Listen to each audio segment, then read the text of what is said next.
The notes were written in my father's handwriting. I recognized it immediately. The slightly forward lean of his letters, the way he pressed too hard on the pen so every word left a faint impression on the page beneath. I had grown up watching that handwriting on birthday cards, grocery lists, permission slips for school field trips. I knew it the way you know a face you've seen every day for 28 years. I stood in the kitchen of my grandfather's penthouse and read the first line twice because the first time didn't produce understanding, just recognition. The words were there, assembled into meaning, but my brain was doing something involuntary, rerouting, refusing, finding alternate explanations the way water finds alternate paths when the direct one is blocked. Step 3. Once the psychiatric evaluation is signed, we move on the property transfer. David says 48 hours is standard processing. I was 28 years old. I taught 3rd grade at an elementary school in Queens. I had spent the last 4 months visiting my grandfather Jeff every Sunday, bringing him the specific brand of rye bread he liked from the bakery 2 blocks from my apartment, sitting with him at the kitchen counter while he told me stories about the Manhattan real estate market in the 1970s when a person with nerve and timing could build something from almost nothing. He had built something. 8 floors up, floor-to-ceiling windows overlooking the park, a kitchen that had been featured in an architectural magazine 12 years ago, a life constructed from decades of patience and acuity. My parents had been living here for 3 months. I set the notes back on the counter exactly as I'd found them, face down slightly to the left of the fruit bowl, beneath a takeout menu from the Thai place on 68th Street. My hands were steady. I didn't understand yet why they were steady, but later I would recognize it as the particular calm that descends when the mind needs all available resources for processing and has none left over for shaking. I heard my father's footsteps in the hallway. I picked up my phone and pretended to scroll through it. Emma. My father Richard appeared in the kitchen doorway, 52 years old, still broad-shouldered, wearing the kind of weekend casualness that looked recently adopted. He had the expression he used when he wanted to seem relaxed. Didn't hear you come in. Jeff let me up, I said. He's in the living room. Right. He moved to the refrigerator, opened it, looked at nothing in particular. You staying for lunch? Maybe. I kept my voice even. What are you up to today? Just some paperwork. He closed the refrigerator without taking anything. You know how it is. I nodded. I smiled. I did not look at the notes on the counter. Jeff Cooper was 79 years old and in possession of a mind that remained, despite what certain documents would later attempt to suggest, entirely his own. He was sharp in the way of people who had spent their lives making consequential decisions, not performatively sharp, not loudly certain but quietly precise. He noticed things. He remembered them. He had a habit of pausing before he answered a question, not because he needed time to think but because he wanted to give the answer the weight it deserved. He was sitting in his usual chair by the window when I found him, the low leather one positioned to catch the afternoon light at the angle he preferred, angled slightly toward the park below. He had a book open on his knee that I suspected he hadn't been reading. There she is, he said, and his face did the thing it always did when I arrived, a specific unguarded warmth that had nothing performed about it. I sat across from him and we talked for a while about ordinary things. My class. A student who had recently discovered a talent for mathematics that surprised everyone including himself. The bakery that had changed its rye bread recipe without announcement, and how this constituted a genuine betrayal. Jeff laughed at the right moments with the ease of someone who has long since stopped needing to fill silence. Something shifted inside me as I sat with him. Not panic, not yet, but the precursor to it. A low-frequency awareness that the room I was sitting in, the man I was sitting with, the afternoon that looked so ordinary, was orbiting something I had only just glimpsed. I didn't ask him about the notes. Not yet. I wasn't afraid of the answer. I was afraid of what finding the answer would require me to do about it. My parents had moved in 11 weeks earlier, in mid-January, after my father lost his position at the mid-size logistics firm where he'd worked for 9 years. The details of the departure had been characterized, to me, as a restructuring, a word that covers an enormous amount of territory and is specifically chosen for that reason. The decision to move into Jeff's penthouse had been presented as mutual, practical, temporary. Jeff had space. My parents needed a transition period. Jeff was at an age where having family nearby made sense. My mother Linda had framed it with the particular efficiency she brought to decisions that had already been made, not asking so much as informing, in the pleasant tone of someone sharing good news. I had thought it was reasonable. That was the first thing I had gotten wrong. Looking back now, I can see the shape of it, the speed with which the arrangement had been proposed and accepted, the fact that no timeline had ever been specified for the temporary, the way my father had immediately begun asking Jeff detailed questions about the building's management structure that I had attributed to curiosity. At the time, each element had seemed individually innocuous. The pattern only became visible once I had the notes.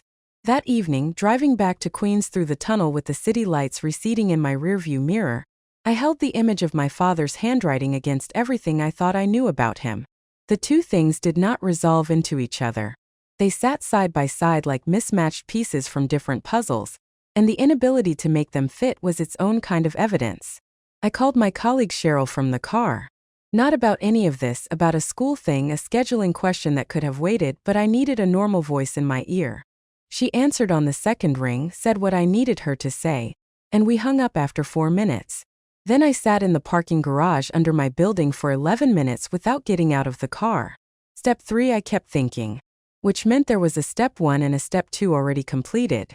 I had been a third-grade teacher for 4 years. There is something about that work, the specific dailiness of it, the way 8-year-olds require your complete presence or they simply stop giving you theirs, that had trained me to notice small things. A child who is quieter than usual on a Monday. The particular way someone holds a pencil when they're anxious. The difference between a child who doesn't understand and a child who understands but has decided not to try. You develop a fine calibration for the distance between what's being shown and what's actually happening. I had not applied that calibration to my own family. That's not entirely true. I had noticed things. I had simply been filing them under categories that required less from me. The first thing I had filed incorrectly was my father's conversational shift in the weeks after the move. Richard had always been a man who discussed things in terms of problems and solutions. Not emotionally, not abstractly, but practically, as though every situation were a logistics challenge awaiting the correct approach. After moving into Jeff's penthouse, that quality intensified and redirected itself. He started asking Jeff questions with a new frequency, a new specificity. About the building's board structure. About how long Jeff had owned the unit. About whether the property had ever been formally appraised. Jeff had answered these questions with the particular patience he brought to all conversations, and I had interpreted my father's interest as the restlessness of a man without employment. The need to focus the planning mind on something, anything, to keep it from idling. I didn't ask myself why the planning mind had settled specifically on property valuation. My mother Linda was a different texture of concern. Where my father operated in the register of logistics, my mother operated in the register of management. She had always been the person in any room who quietly identified what needed doing and positioned herself to do it before anyone else noticed it needed doing. It was a quality I had admired. In the context of the penthouse, it manifested as a steady, low-level reorganization of Jeff's domestic life that proceeded so gradually it was difficult to object to at any specific point. She changed the cleaning service. She redirected Jeff's mail to a tray on the hallway table, which she monitored. She began accompanying Jeff to his doctor's appointments. Not everyone, but enough that it became normalized. She said it was because she wanted to make sure he was asking the right questions. Jeff accepted this without apparent concern, and I had thought it was thoughtful. Even now, when I think back to those weeks, something uncomfortable surfaces. Not quite guilt, but its close relative. The recognition that I had watched the architecture of something being constructed and told myself it was renovation. My grandfather and I had a relationship that predated my ability to remember it, which is to say it was foundational in the way that only the earliest things are. He had been a constant in my childhood in a way my parents, with their various professional pressures and marital negotiations, had not always managed to be.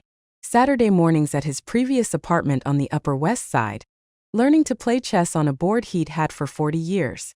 His voice on the phone every Sunday evening when I was in college, asking specific questions about specific things I'd mentioned the week before, demonstrating that he'd actually listened.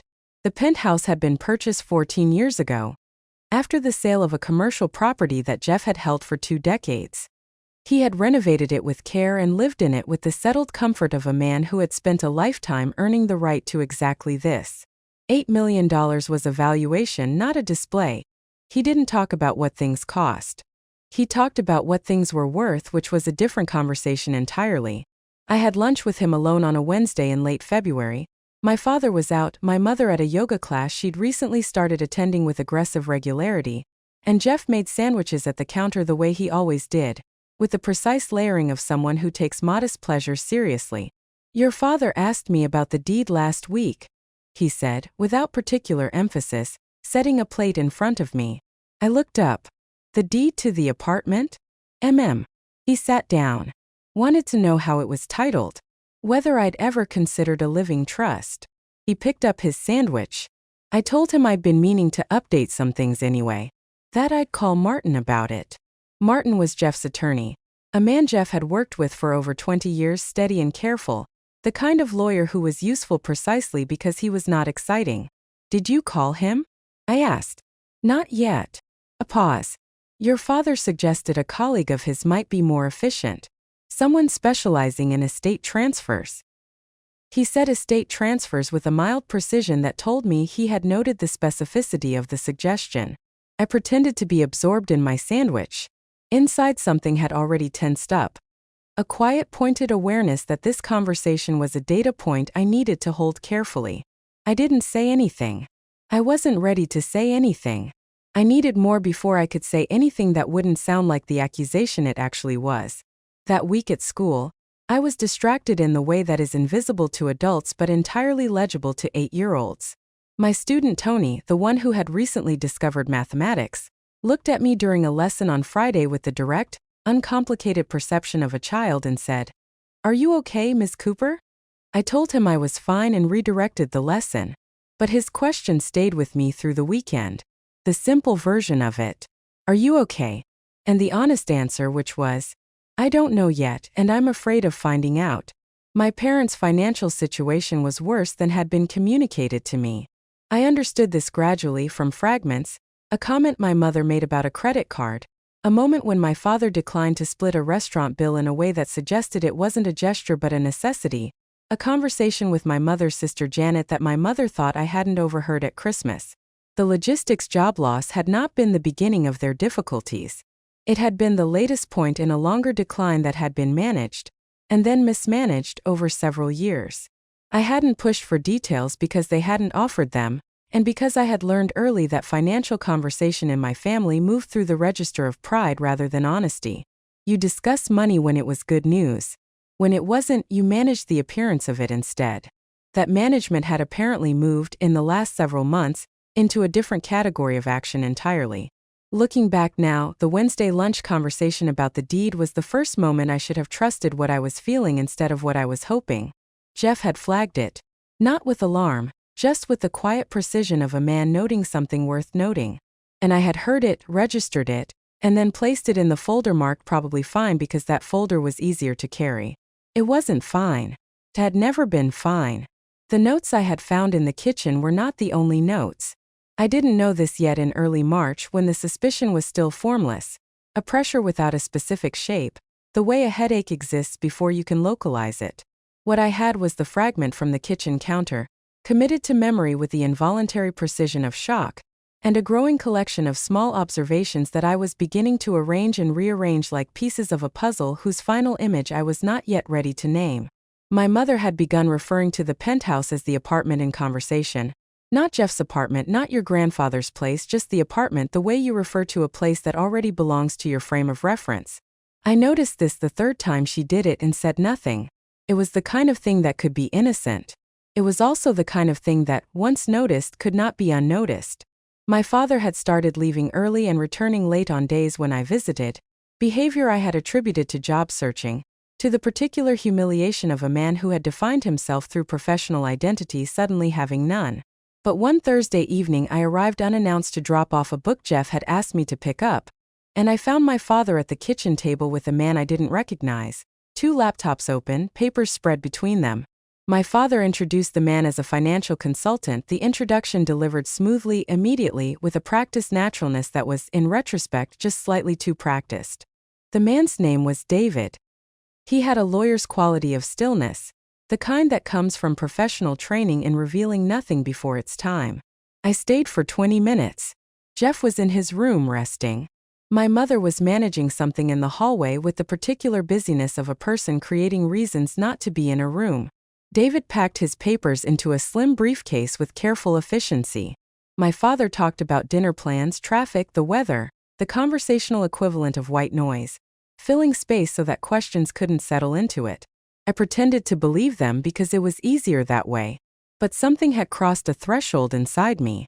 The fragment from the kitchen counter, the deed conversation, the man named David with his careful briefcase. They were assembling into something with edges now. I just didn't have enough pieces to name it yet. That night I called my grandfather's attorney. Martin had a direct line that Jeff had given me years ago for emergencies, a number I had never used. I almost didn't use it then. I told myself it was overreacting. I told myself I'd wait, gather more, be certain before involving anyone. I dialed anyway. Martin answered on the fourth ring, a little surprised to hear from me, and I asked him carefully whether Jeff had been in touch recently about updating his estate documents. There was a pause, brief, measured, and Martin said that Jeff had not called him, but that he'd received a query from a colleague at a firm called Klein & Associates asking about Jeff's existing arrangements on Jeff's behalf. Klein & Associates. David Klein. I thanked Martin and asked him not to mention the call to anyone yet. He said, with a lawyer's careful neutrality, that he understood. I understood then that denial isn't weakness. It's a decision. You choose it because the alternative costs more than you're ready to pay. I had been choosing it for weeks, smaller costs, manageable costs, the cost of a slight unease rather than the cost of what I was now beginning to understand. But the choice had run out. The cost had become the same either way, and only one version of paying it protected my grandfather. The following Sunday I arrived at the Penthouse earlier than usual, and let myself in with the key Jeff had given me 15 years ago. My parents were both out. Jeff was at the kitchen counter with his coffee and his newspaper, and I sat down across from him and asked directly whether anyone had spoken to him recently about changing how the apartment was owned. He set down the newspaper, looked at me. Your father has mentioned it several times, he said. He says a trust structure would protect the property from probate. That it's standard planning. He paused. He's brought papers a few times. For me to review. Have you signed anything? No. Quiet certainty. I told him I'd have Martin look at anything before I signed it. Something released in my chest, tight, then loose, then tight again in a different way. He hadn't signed. But the papers existed. And my father had been bringing them. Jeff. I measured my words. I need to tell you something and I need you to hear all of it before you respond. He nodded once the way he nodded when he was giving you his full weight. I told him about the notes. Not everything, not yet, not the full shape of what I suspected, but enough. The fragment. Step 3. Property transfer. David says 48 hours. The call to Martin. The man at the kitchen table. Jeff was quiet for a long moment after I finished. He looked out at the park through the floor-to-ceiling glass, the winter trees bare and intricate against the pale sky. I had wondered, he said finally. You suspected? I noticed things. He turned back to me. I'm 79, Emma. Not blind. A pause. I didn't want to believe it. There it was, the same mechanism in both of us, the same reluctance to pay the cost of seeing clearly. I had spent years watching my students navigate difficult realizations and I had understood, in that pedagogical way, that avoidance was a temporary strategy. Sitting across from my grandfather in his kitchen, I felt it from the inside. The way love and loyalty can become, without your consent, the specific instruments of your own undoing. We sat together for a while without speaking. Outside, the city moved in its impersonal, indifferent way. Inside, something between us had solidified. A shared, clear-eyed acknowledgement of what we were dealing with and a mutual unspoken agreement that we were going to deal with it. I know someone, I said, who can help us figure out exactly what's happened. Jeff picked up his coffee. Then let's figure it out. Marcus Webb had been recommended to me by a former colleague, whose family had navigated an estate dispute 2 years earlier. He was a private investigator and former NYPD detective, compact, methodical, with a particular economy of movement that belongs to people who have learned to make nothing visible until it's time. He had a small office in Midtown that smelled like old coffee and printer toner and contained, somehow, an atmosphere of competent calm. I met him on a Tuesday afternoon in early March and laid out what I had. The fragment of notes, the call to Martin, the man named David Klein, the papers my father had brought for Jeff's signature. Marcus listened without interrupting, occasionally making a small mark in a notebook.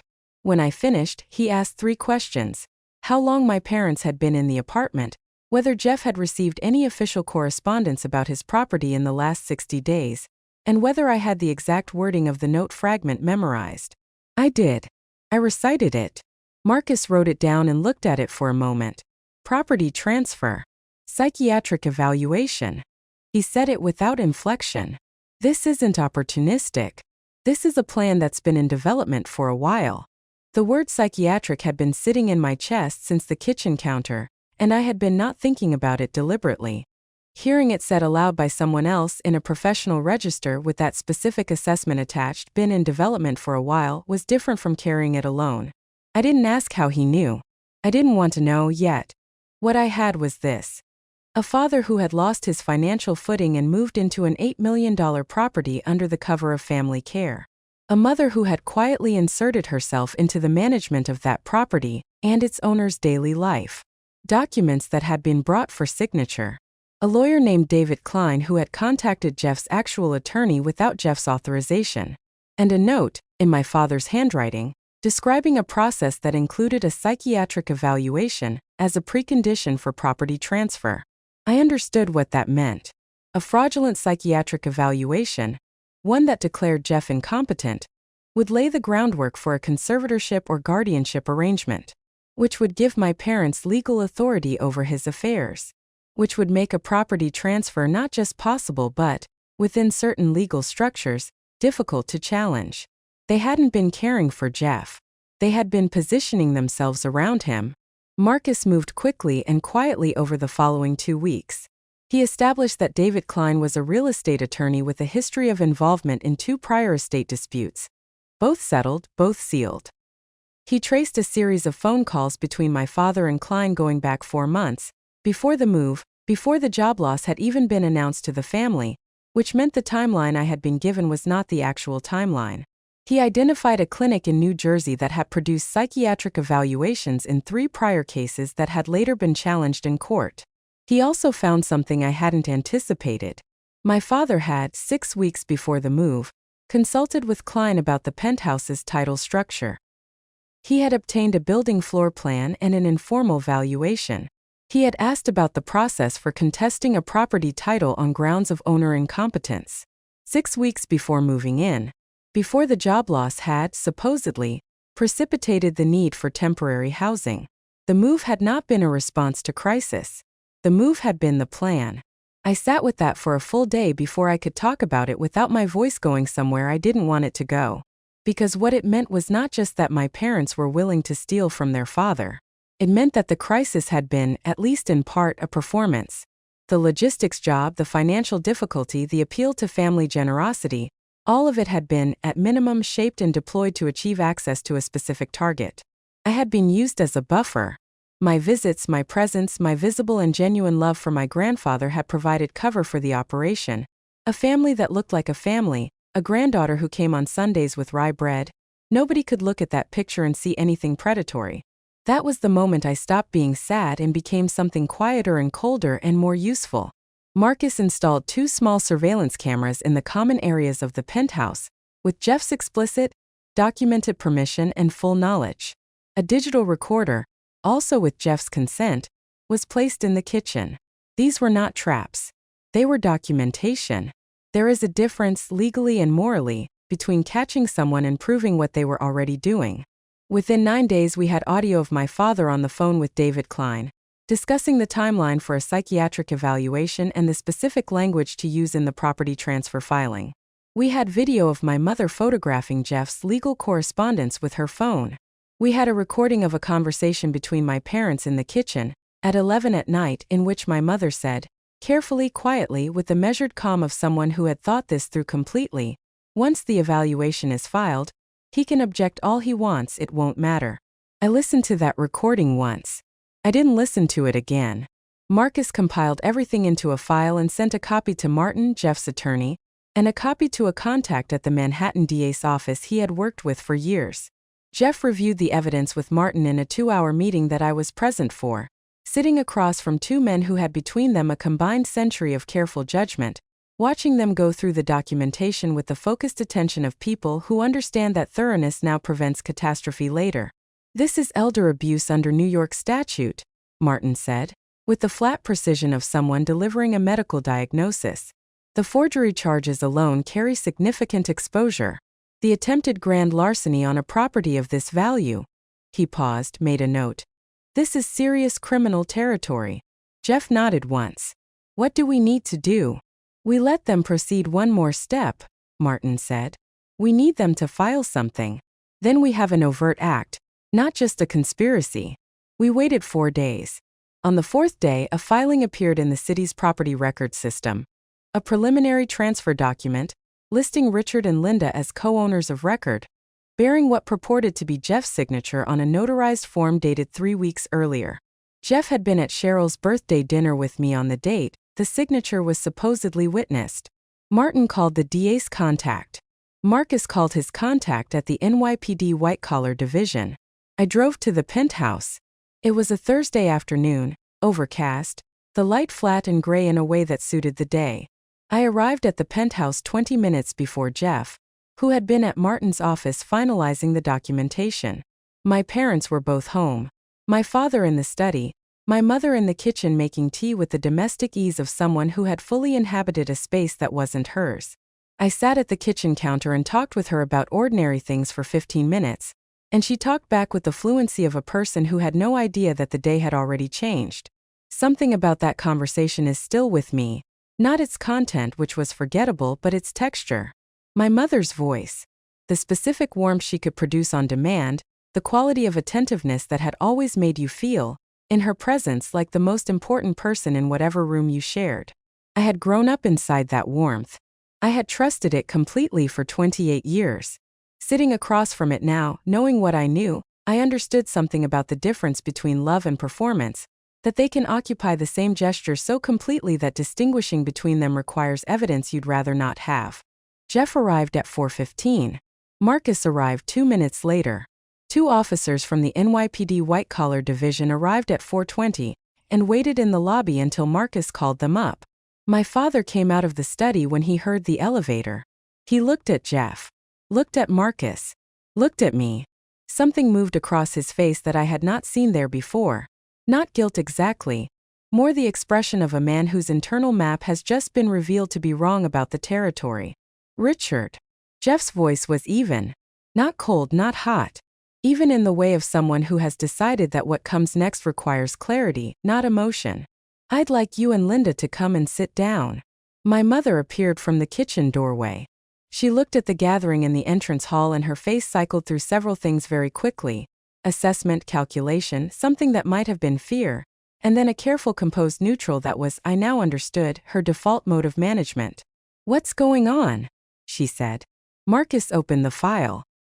He laid 3 documents on the hallway table, the transfer filing, the phone records, and a transcript of the kitchen recording. He did it without drama, the way you present evidence when the evidence speaks clearly enough on its own. My father looked at the documents. The silence was specific. The kind that exists when everyone in a room knows what has just happened and nobody has yet decided how to exist inside it. That signature was executed with Jeff's full consent, my father said. His voice was steady. The logistics mind finding an angle, assembling a defense from available materials. Jeff was at Emma's colleague's birthday dinner on the evening that signature was allegedly witnessed, Marcus said. We have 32 corroborating witnesses and restaurant security footage. My mother sat down on the hallway bench, slowly, carefully, the way you sit when your legs have made a decision your mind hasn't caught up to yet.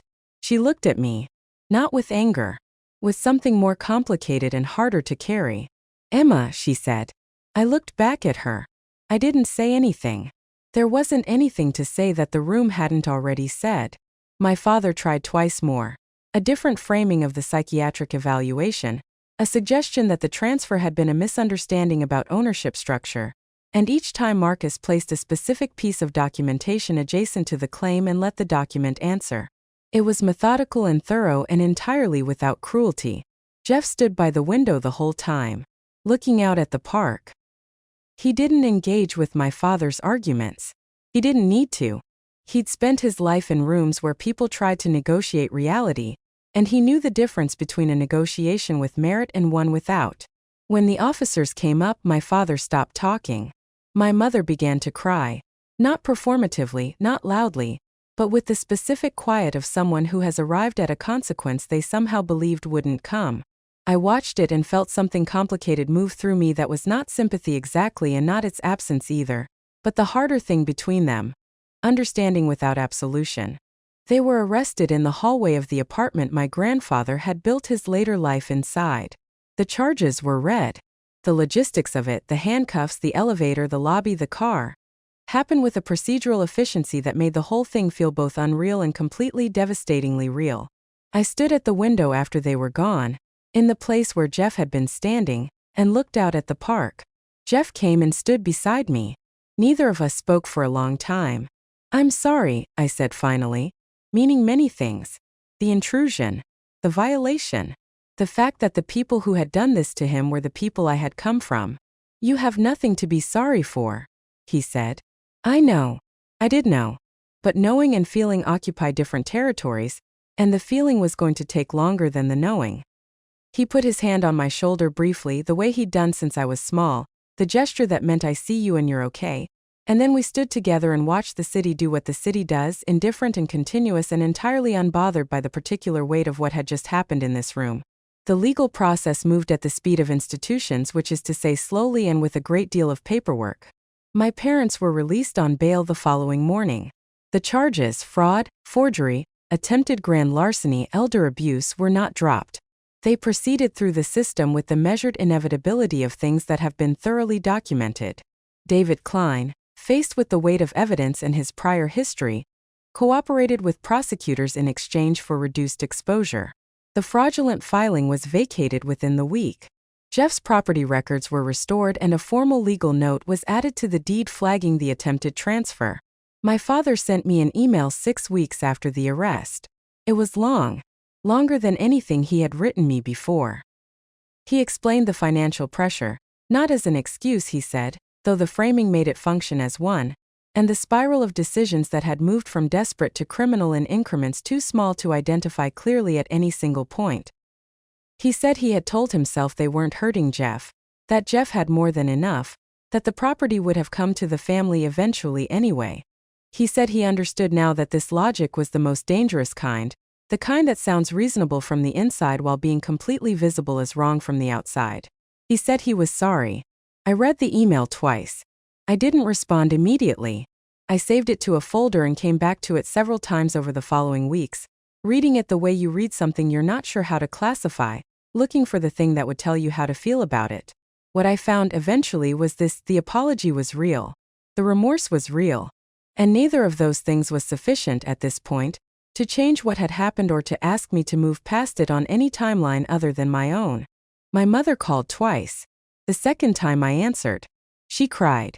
She said things that were true, that she loved me, that she had never meant for me to be hurt by this, that she understood if I couldn't forgive them. I listened to all of it. I told her I needed time. She said she understood. I don't know if she understood, but she said it and I let it stand. Jeff and I had dinner together the Sunday after the arrest, and then every Sunday after that, the pattern unchanged. The rye bread from the bakery 2 blocks from my apartment. The kitchen counter. The stories about the 1970s real estate market. The specific quality of his attention that had always made me feel like my presence was genuinely wanted rather than merely accommodated. The Penthouse felt different for a while. Charged with something, a residue of violation that took time to dissipate. Jeff noticed it and didn't name it, which was the right response. Some things are better metabolized than discussed. By April, it felt like his again. Marcus had sent me a final report at the conclusion of his work, along with a brief note. "You did the right thing early enough to matter. That's rarer than it should be." I had read it at my kitchen table in Queens, with a cup of tea going cold beside me, and felt something settle in me that had been unsettled for a long time. At school, Tony, my student who had discovered mathematics, placed first in a district competition in late March. I stood in the auditorium and watched him receive the recognition with a slightly overwhelmed dignity, and I thought about the specific pleasure of watching someone come into their own capacity. There was a clean, uncomplicated joy in it that I needed then more than I'd realized. Cheryl took me to dinner to celebrate. We talked about Tony and then about other things and then eventually about my parents. She had known something was wrong for months and had been waiting with careful patience for me to be ready to say it. I told her the outline of it. She listened the way good people listen, without trying to fix it or frame it or produce a lesson from it before I was ready. "Are you okay?" she asked. I thought about it genuinely. The way Tony had asked me in class months earlier, and I had said fine because I wasn't ready for the real answer. "I'm getting there," I said, and that was honest. There are things I understand now that I didn't at the beginning. I understand that love for a parent is one of the earliest and most durable things a person constructs, that it's built before you have the cognitive architecture to evaluate whether it's warranted, which means it persists in the structure of your understanding long after evidence might otherwise have modified it. My inability to see what my parents were doing clearly was not a failure of intelligence. It was a function of attachment. I had been telling myself a story about who they were for 28 years, and the story had the density of lived experience behind it. Revising it required more than a fragment of notes on a kitchen counter. It required the accumulated weight of documentation, time, and the particular clarity that comes when someone you trust confirms out loud that they are not what you believe them to be. I also understand, and this one took longer, that protection and love are not always the same gesture. I had protected my grandfather. I had loved him all my life. For months those two things had been in tension, because protecting him required acting against people I also loved, which meant accepting a loss I hadn't prepared for. The idea that loving two people can require you to choose between them, not abstractly but in a specific legal consequential way, is not something anyone teaches you how to hold. You hold it anyway. That's all. The legal proceedings concluded in late summer. My parents entered into a plea agreement that included substantial fines, community service, probationary terms, and formal acknowledgement of the elder abuse statute. There was no prison time. The legal machinery balanced factors I wasn't always privy to, and I had complicated feelings about that which I have not entirely resolved. Jeff had been involved in the discussions, and what he'd wanted was accountability and the formal record. He'd gotten those things. That had to be enough. My father's email sat in a folder on my laptop, unanswered. My mother's number sat in my phone, uncalled. I was not ready. Maybe eventually. But readiness on someone else's timeline is just another form of accommodation, and I had given enough of that. Late October. A Sunday. The park below the Penthouse had gone to its autumn colors, the late afternoon light doing what it does in that season, turning everything amber and deliberate, making even ordinary things look like they've been chosen. Jeff and I were at the kitchen counter. He was telling me something about a building he'd looked at in 1974, a walk-up in the East Village that he'd almost bought but hadn't, and how the decision had felt like a failure at the time and had turned out to be the thing that freed up capital for everything that followed. He said, with the understated satisfaction of a man who has made peace with his own history, "You can't always tell what a good decision looks like when you're inside it." I thought about that. I had made a good decision. I had made it early enough for it to matter, as Marcus had said. I had paid the cost of it, was still paying it, in the particular way that loss of family is paid, not all at once but in installments at unexpected moments. The Sunday evenings when I would have called my mother. The occasions that would have included my father. The version of the family I had believed in until I was 28 years old, which had turned out to be an image rather than a thing. I was still here. Jeff was still here. The rye bread was on the counter. The light was amber through the floor-to-ceiling glass. "I know," I said. And I did. What this story exposes beneath the legal specifics and the evidence trail is the mechanics of how family closeness becomes a weapon when one party decides to use it that way. Richard and Linda didn't exploit a stranger. They exploited the specific trust architecture of a family, the accumulated permission that comes from decades of relationship, the way access is granted because love has historically meant safety. Jeff let Linda accompany him to medical appointments because she was his son's wife and the gesture seemed caring. He reviewed papers Richard brought because Richard was his son and the framing seemed reasonable. Every point of access had been opened by genuine love, and then widened systematically by people who understood exactly what they were touching. This is what makes family-based fraud categorically different from other forms of financial crime. The evidence of wrongdoing and the evidence of relationship are intertwined. The same calls to the doctor that documented Linda's control had previously documented her care. The same conversations about estate planning that revealed Richard's scheme had previously sounded like responsible adult concern.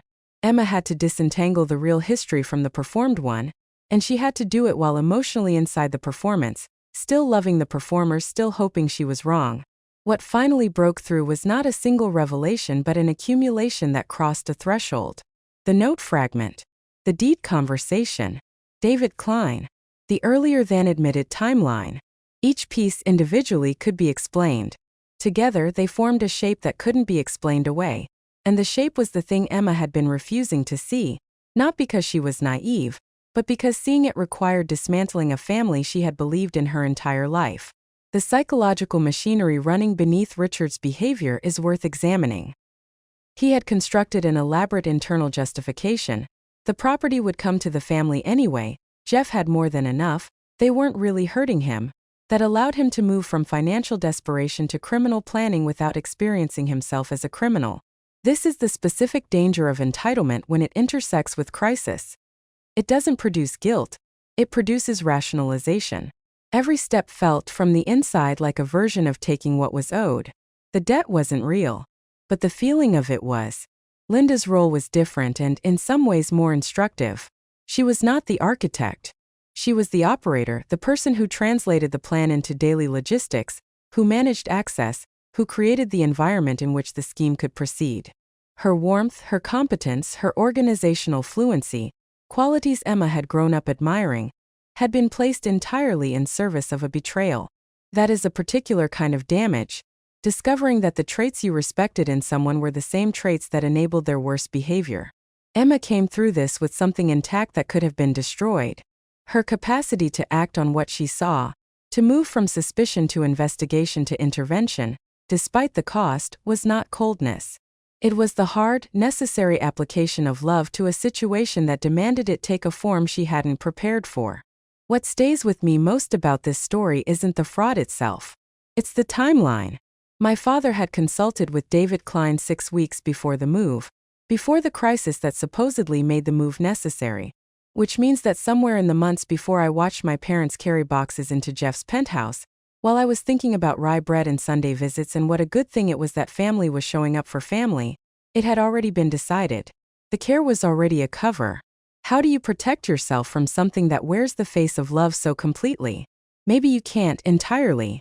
Maybe the willingness to be vulnerable to the people you love is the same quality that makes you reachable by harm when those people stop deserving it. The answer isn't to stop trusting. It's to stay attentive. To notice when something feels wrong even before you can name why. To trust that instinct enough to follow it, even when following it costs you more than you want to pay. Emma paid that cost. And Jeff got to stay in his home. That's what courage actually looks like most of the time. Quiet, practical, and expensive.